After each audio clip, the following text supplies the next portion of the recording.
So I want to thank all the subscribers who have subscribed to the newsletter, because all of that money was turned into the grant and then given to Jacqui to do her work.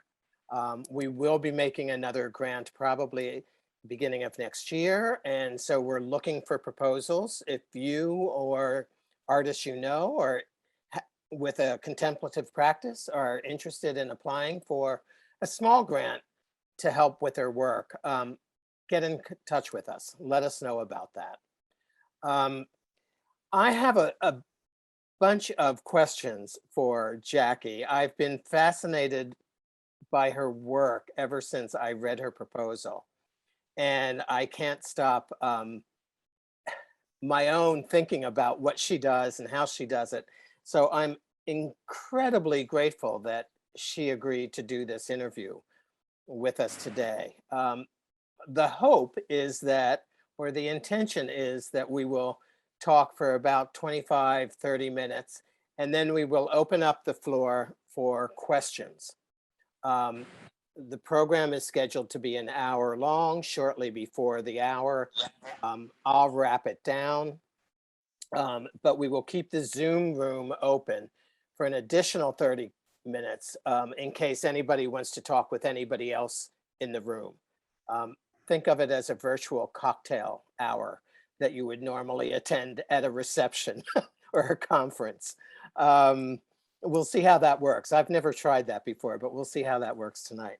So it's my real pleasure to welcome Jacqui and ask her to introduce herself first. And I think she is planning to share a song with us before we go into the questions. So take it away, Jacqui. Thank you, Ron. Can you hear me okay? We can. Great. Yeah, okay. Yeah, I'm going to just start with singing a song. So I'll just kick that off straight away. It's great to be here.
Thank you, Jacqui.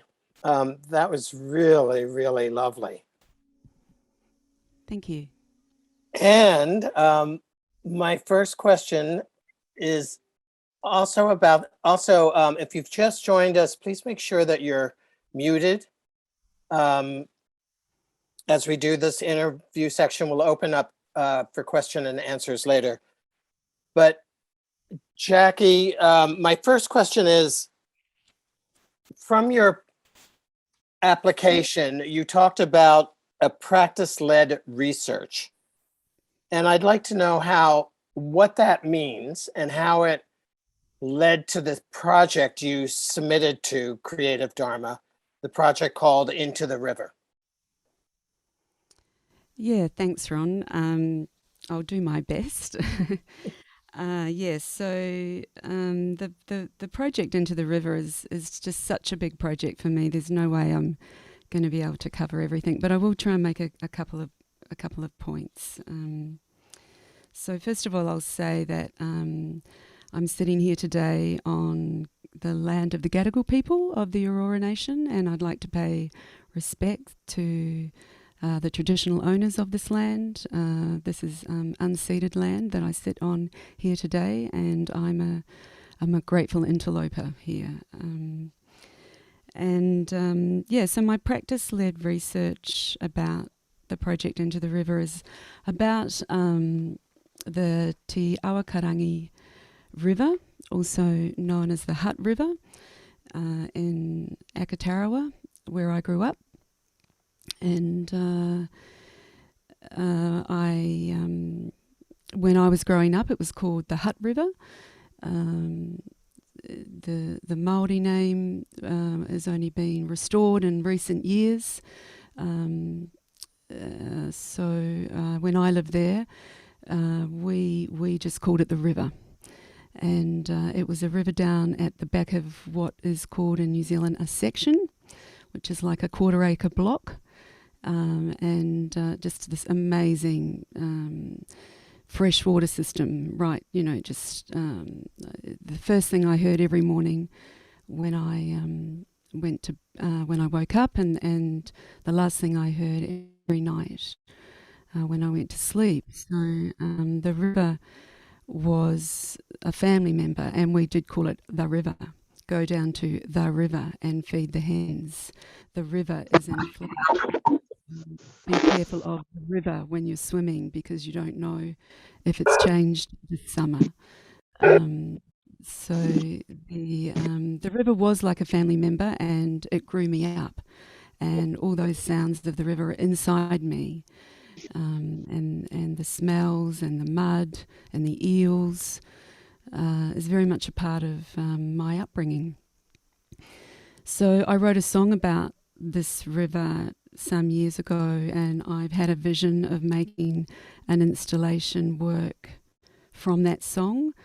But the practice-led research is making me take a whole new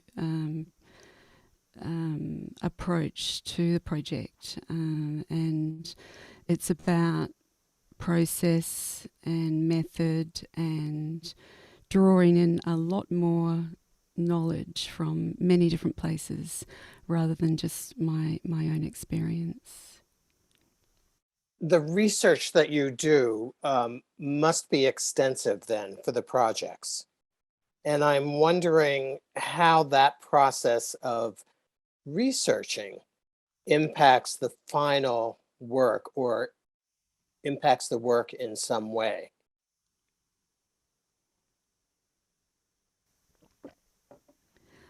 Well, it all feeds into each other, so it's kind of what I'm using this word diffractive in a metaphorical sense. It's like a diffraction, little bits and pieces of information and process and method and affect.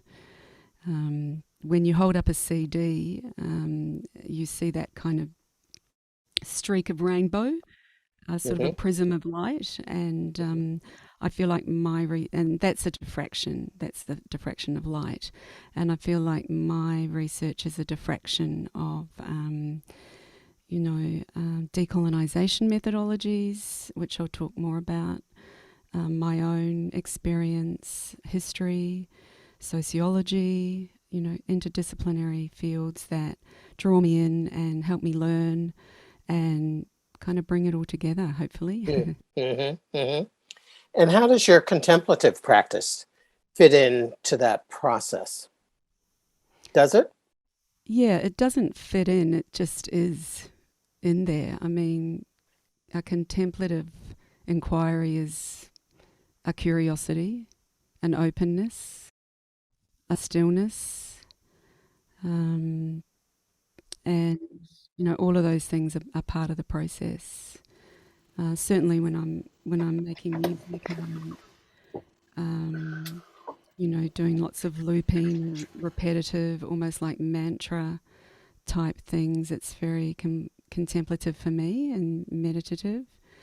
Music in general, but sound as well is also very much part of my contemplative inquiry. And as Rob said, the practice of deep listening is much more than just hearing. It's a presence. It's a thick presence into a sonic world. Yeah, and I guess also the history of the river. As a child, going down, I used to go down on my own, and it was about a 10-metre riverbank, and I'd climb down there. The dirt would be quite loose. It would be quite scary getting myself down. My father dug some steps out a number of times, and the river would just flood and wash them away. But getting myself down there and sitting on a rock and just being absolutely saturated in the sounds and the colour and the light, and that was when I started some sort of contemplative practice. I was curious and awestruck, and it was a refuge for me. It's very clear that the contemplative practice plays a part in the process of art making for you. What I also appreciate is that as a viewer, I need to go into a kind of contemplative state to appreciate what you're doing. That it's very hard to keep a distance from what you do, what you're presenting, what the installation is, or the video. That I too need to be in that contemplative state in order to fully appreciate what you've created. Does that resonate for you? Are you aware that you're setting up that dynamic for a viewer? It is somewhat part of my intention, but obviously whatever people bring is what they bring. But part of my research is, inquiring about whether media as an art form can shift perception for people. And in regards to the environment, I'm of the belief of what David Abrams calls that our sort of ecological crisis is a crisis of perception. It's a perceptual crisis, and that we, we'll go out into the forest or into the bush and take photos on our camera, and we'll put them online and have some sort of social currency around who likes it, and it will be a memory that's digital for us, and that helps us to feel like we're having a good time and we appreciate our world around us. But that doesn't kind of equal when we go to the supermarket and see rows and rows and rows and rows of products that are actually, in their production, they're destroying the environment. And I'm speaking very generally, but one of the things about that particular river, and over half the rivers in New Zealand at the moment, is that they're polluted. And when I was home a few years ago and I went to have a swim, there were signs everywhere saying that there was a toxic algae in the river, and do not enter, and it was lethal for dogs and children. And I just I couldn't believe it. I was just in absolute shock and horror. And the reason why that algae is blooming in the river is because of the dairy industry. And New Zealand actually supplies over a third of the whole world's dairy exports. So that's a lot of milk and a lot of milk powder that is coming out of New Zealand, and it's got that very clean image, sort of a nuclear-free, green, idyllic country. But the level of production is polluting the freshwater systems.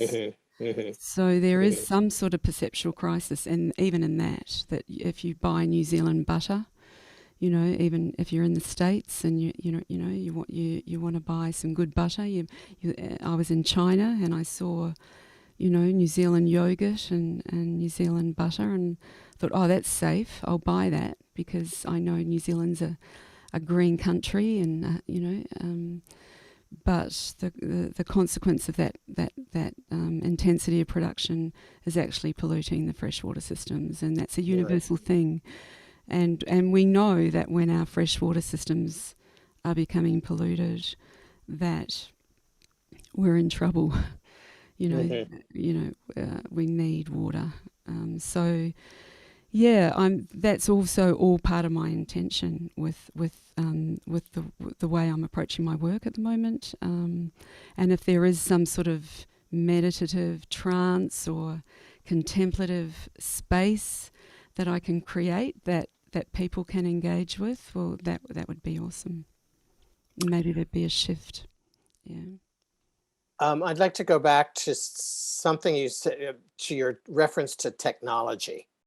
When we talked earlier this week, you and I were talking about how technology can pull you into a story only so far, and then at some point it puts up a barrier, or it doesn't allow you to get as close as one would like to what is being discussed or presented.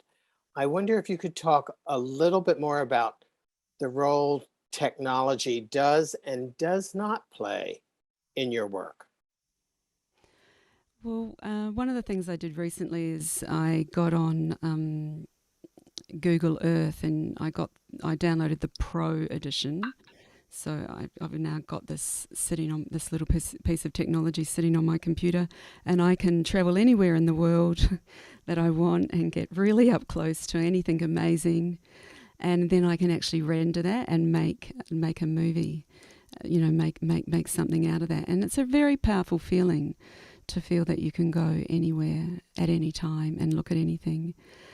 So I went down into the river, and I could see the backyard where I grew up, and I could see the rooftop of the house. I could see where my bedroom was, and the way that technology is designed is it's actually satellite photos taken over many years. So it's actually AI of all those photos, sort of simulated into something that looks really good. But if you the project's called Into the River. If I tried to get really close into the river, it just completely distorted and went very strange and weird. And there was a road there that doesn't exist, and all sorts of stuff started to happen that was just digital glitches and errors because it only let me go so close. So with my work, what I'm trying to do with media, again, is I'm trying to sort of abstract, not a simulation of anything in particular, but bits and pieces of things, just like I'm building my knowledge from bits and pieces of areas, of disciplines, of knowledges, and create some sort of almost tapestry, entanglement with all the different media that I'm using, like sampling my voice, having effects, using my voice live, having a guitar, like in the song that I just sung just now, sending it through Zoom, which makes it sound different again. There's a myriad of things going on, and I'm trying to, again, diffract and manipulate media to bring people in close and not have that limitation, that sort of, it's not just optical or cognitive, it's affect and presence and a felt sense. And I think, my main question is, can media actually do that? Because oftentimes when we're using technology, we're online, you're in your head, and you forget about your body, sort of thing. Right. I don't know how many people, everyone falls in a sort of an online rabbit hole at times, and the time just goes, and you think, what have I been doing? And what have I been doing? Right. Where have I just been? You sort of can easily get lost in media. I very much like the idea of this being a tapestry, but I also think of your work as being very layered. So I can move from layer to layer to layer and then back through the layers as a way of working into what I think you're doing. And I don't find that with a lot of artwork, which may be one of the reasons I'm so attracted to what you do. I have another question here that I wanted to get to. You describe your practice as an artistic intervention regarding the environmental crisis. And I wonder if you could talk a little bit more about how you see your work as an artistic intervention. Well, hopefully just what I've described has some sort of an impact if I can get my work out there and raise these questions and have these conversations. That's an intervention for me. I think the other thing that is really important is the decolonization issue and mobilizing this river, the Te Awa Kairangi River, as material in my work is about place and identity, and looking at those two things. I have to acknowledge that I'm a settler colonizer. That Right. I had the privilege of growing up next to that river because of colonization, and that my intervention, if it's going to be of any impact as a settler colonizer, I have to acknowledge, that that there is a history beyond the fact that I have had an experience of that river, and some of that history is about trauma and taking land, and when and that the sort of the capital of colonization is part of the issue of our environmental crisis.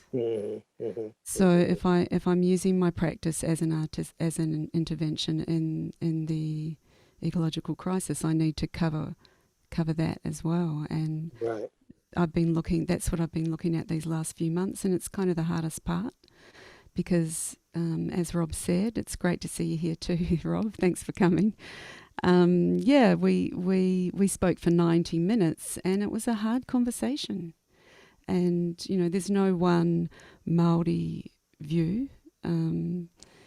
There's a traditional worldview of Maori values, and I am learning about those as part of my process of decolonisation. But we have to talk about these things. Mhm. and I have to get okay with it, and in my identity to appreciate place, to truly appreciate where I'm from. Um, so that's part of the intervention. Yeah.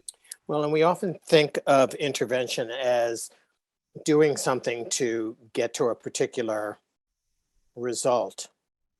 And when you use the word intervention, it certainly is more about just becoming aware as deeply as possible about what the situation is, and bringing a certain awareness to to what you're looking at. Is that a accurate assessment? Bringing a certain awareness to what I'm looking at. For the viewer to bring it to achieve a certain awareness of what's going on in what you're looking at. Hopefully, that would Yeah. be Okay. that would be a great outcome. Yeah, and I think art, Rob and I talked quite a bit about this. Art can do that. Hmm. Art has an impact, and it can stop people in their tracks. It can make you think in an instant. It can shadow you. In an instant, if it's strong and powerful and well informed, and that's kind of the ideals that I'm hoping I'm working towards. But yeah. And can art do that in a way that other um, ways and means cannot? Is there something special about the art form, the research, the process that encourages that in a way that we don't see in other areas? Well, I've also been looking at something called contemporary animism, and there are a lot of artists in the Pacific and in Aotearoa that are working in this field, and I think that there's something there that's a bit deeper than maybe other ways of approaching these topics. There's a liveliness, there's an intuition and a connection that isn't necessarily in the forefront of our consciousness, Hmm. Hmm. but it can be. There is an agency and there can be an intention to live in that animism in relation to possibly an artwork, hopefully the environment, ideally each other. So yeah, but I think that art can and does do that, and I think Hmm. anyone that appreciates art knows that. Yeah, there's nothing new there. Um, in one of in an interview I did with Stephen Batchelor several months ago, he talked about the literary form, and literary fiction can be far more granular than anything in a Buddhist document, or story. And I'm wondering if how you feel about that statement in terms of art and the kind of art you do. Is there something granular there that can be useful for us to understand? Uh, well, I'm doing a thing called granular synthesis, and Okay. it's exciting for me, and I can see my friend Randy's here as well. It's exciting for him as well. We love it. I'm not sure if it's exciting for other people, but basically, it's another conceptual sort of approach, also where rather than doing things literally. Abstracting little bits and grains of sound, and making work from sort of sonic grains is exciting for me, because I think that's where the magic is. That's where the animism is. That's where we bypass all our conditioned thinking and our opinions and our biases. That in the grains of things, in the and shoveling those up, mixing them up, and Donna Haraway talks about editing, re-editing, going over and over, living in the trouble, she talks about, rather than, having these set ideas about what needs to happen on what day, what targets, for example, with the environment, we need to reach in 20 years, in 10 years, in 5 years, living in it today and in a granular way. So yeah, with there's a neat connection for me there with granular synthesis, which is kind of a cool thing in electronic music. Well, and this is very much a part of one of your pieces called Return from Erasure. Yeah. Are you able to play that for us? I am. I'll finish with that. Okay, let's finish with that, and then we'll open up for questions from people who are here.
So I'll just say that just a couple of things about that. So that the sound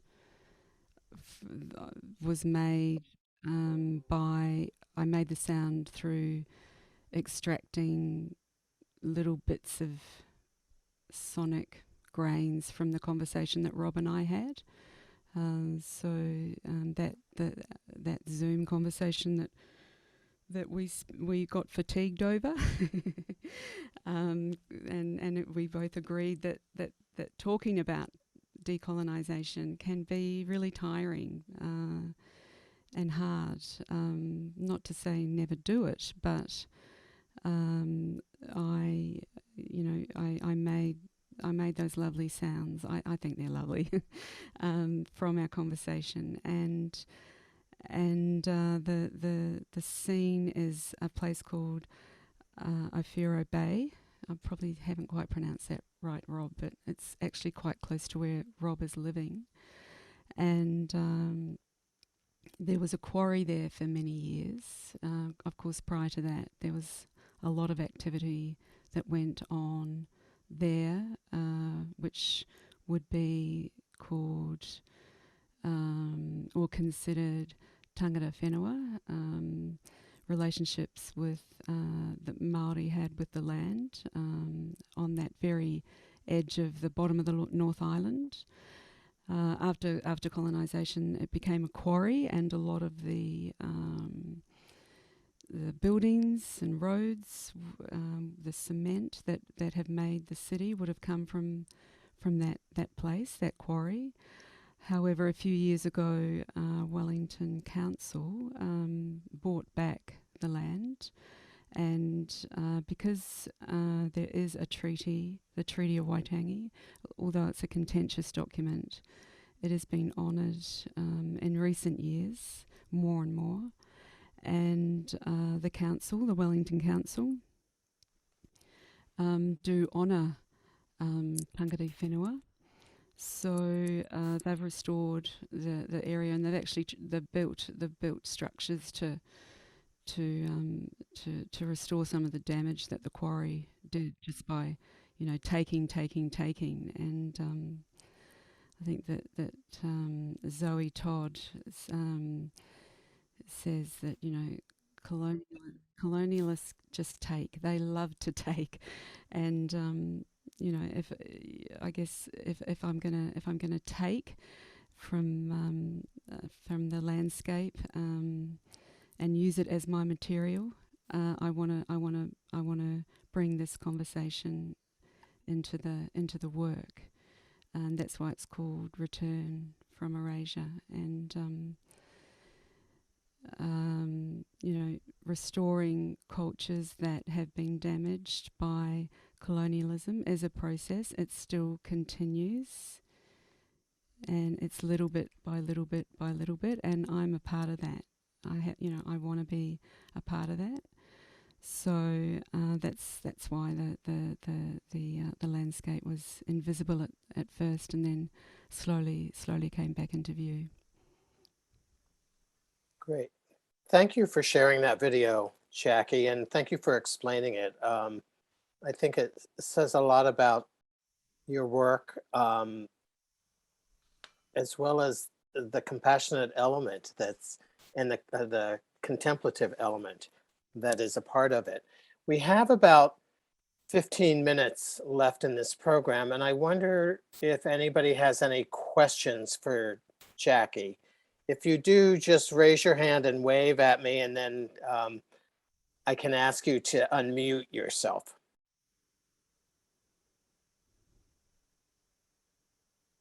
Rob.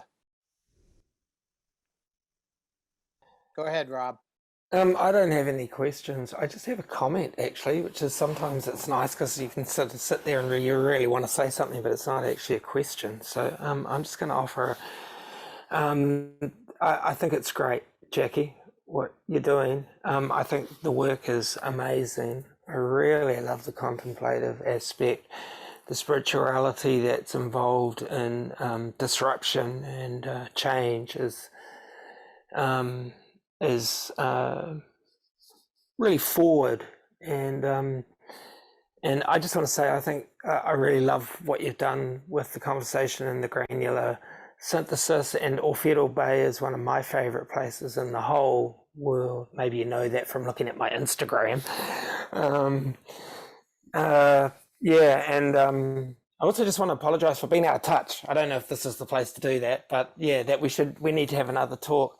Also, I was just wondering the idea of an intervention, and I was just sort of thinking that maybe what might be, I don't want to tell you how to do your job, but maybe the idea of an interruption or a disruption is maybe something that then there's less, like what Ron was saying, there's less need for a focused outcome, that there's this idea that you can interrupt people's perception, plant kākano, new seeds in there that then grow themselves. That's all I wanted to. Keep up the amazing work. Really loved that song too. I won't take up any more time. Mauri ora. Mauri ora.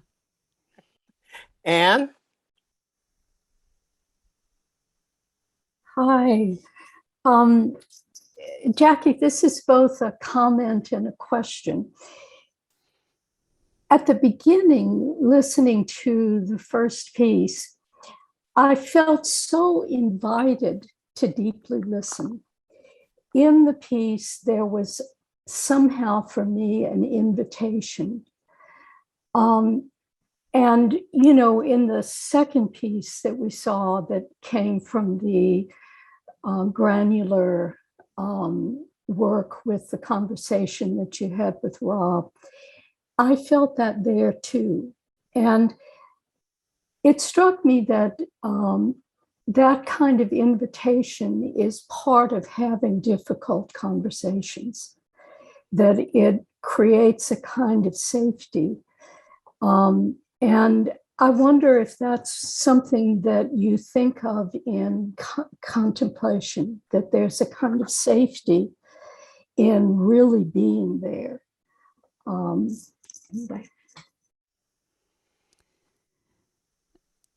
Safety is so important, and yeah, I think my practice is how I cultivate a sense of safety and making that a priority, whether it's my artistic practice or my meditation practice. Yeah, building that sense of safety and I think that there is an openness that comes with that, and that makes me more available for connection with myself, with others, and with the world around me. So yeah, it's amazing if that's coming through in my work. Thanks. Thank you.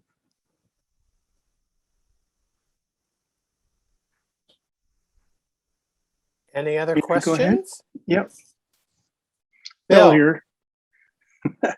So yeah, I just want to follow up on what Anne-Laure said there about the invitation. I felt that really deeply in both, and I love what you said about the safety of that. And to me, it felt like an invitation to participate in the sound itself, and how that opened to the sadness as well that was there around what's being lost, and really opening into the relationship. And that's what it seems to me, the intervention. I love the intervention and the interrelatedness of that safety you're inviting us into, and then opening to feel all of it, and the nature of oneself in the world then changes, sort of touching the earth.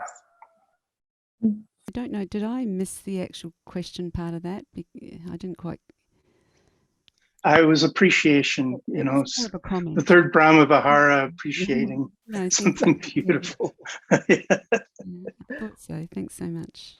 It's a broad question, but I just wonder how it is that you maintain yourself, and whilst at the same time bringing the grief that that I assume that you must feel into your practice and into your art. Thanks, John. I think I've got a bit of feedback. Oh no, it's gone now. Yeah, well, I think I'm emotion driven, and well, I know I'm emotion driven, so that I need to deal with it, and that is what keeps me going in my work. That sadness, that confusion. When I left New Zealand, it was 89, and in the 80s, I watched my parents get really excited about the sort of reforms that were taking place around neoliberal free trade, and everybody thinking that they could, get rich and go into debt, and we could sell everything to the world, and I just was not into that. I was angry, and I was disappointed that there would have been some more interpersonal stuff going on for me around that in the relationship with my family, but I just intuitively knew it wasn't right. It wasn't the right thing to be doing, and that wasn't because I was well educated. It was just a feel. It was think big. People will remember that have got a history in New Zealand, and Rob Muldoon. And I left and came to Australia. That wasn't the reason, but I've always loved going home. When my father told me about the cows polluting the rivers, I knew that that he had understood something because of the fresh water being polluted that he wouldn't have been able to understand in any other way, because his head just wasn't there. And but that he knew it was wrong. What was happening was wrong. And I guess there was a lovely connection, with him around that. That was a wee bit healing. So I guess, again, all these things come in different little places, different grains, different ways that we process and get through. And you know what? I went and had a swim in the river. I went down to the rock. It was free. I was going to swear then. It was freezing. It had been 20 years, but I jumped in. I could see the algae over the other side. I knew it was there, but I just had a swim anyway, and I was fine. So yeah, I've always taken a few risks as well. So I guess that's how I get through too. Thanks for the question. Yes, hi. Thank you, Ron. Thank you, Jacqui, very much. My question, Jacqui, is in your process of composition, the forms that are manifest in the end, you experience them before they're manifest and then you try to match what you've heard, or are they manifest during the process, or is it a little bit of a combination of both? Thanks, Scott. That's a great question. I'm always surprised at what I come up with. It's very much experimentation, and I never know really what I'm doing. As far as the final outcome, I know what I've got to work with, and I know what sort of soothes me and feels good when I'm doing my work.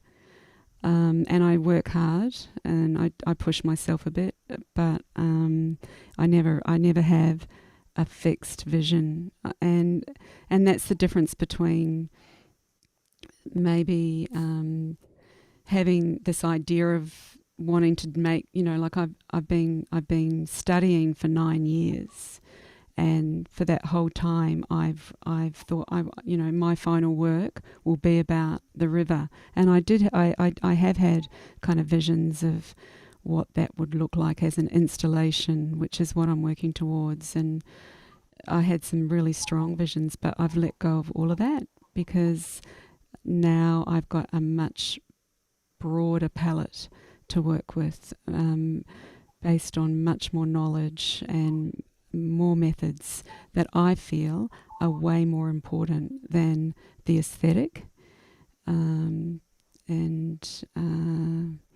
I guess that's what you get taught at art school these days, contemporary art, aesthetics out. It's all about experimentation, process, and disruption and stuff. So that's where I'm positioned these days.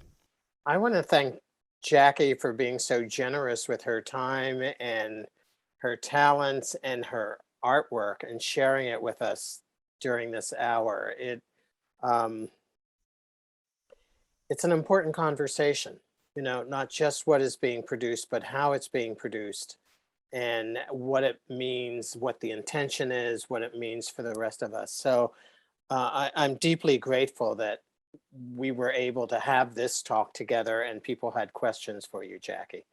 I also want to thank all the subscribers of Creative Dharma newsletter who bought subscriptions so that we could support Jacqui's work. And if you want more information about that, please contact us.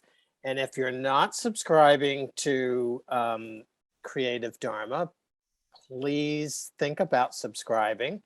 It looks like we have some interesting articles coming up in the future.